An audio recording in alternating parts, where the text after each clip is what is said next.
genocide.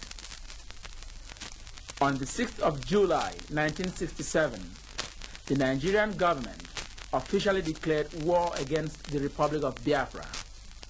This senseless war has been proved beyond any reasonable doubt that it is a war of genocide directed to wipe out the people of Biafra.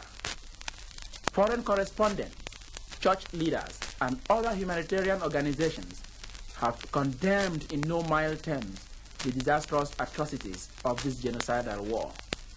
Here is what His Excellency left to say. We in Biafra did not start the war.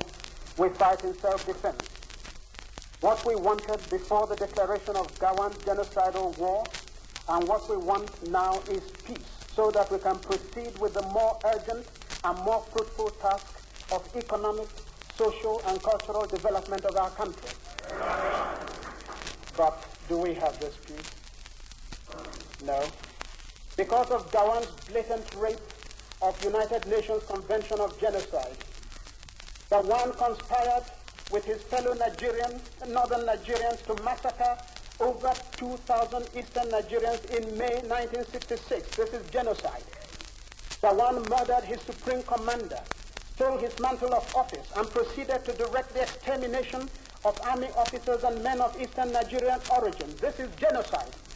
Gawan plotted and executed the wholesale massacre throughout Nigeria of persons of eastern Nigeria origin in September 1966, killing over 30,000 defenseless men, women, and children. This is genocide.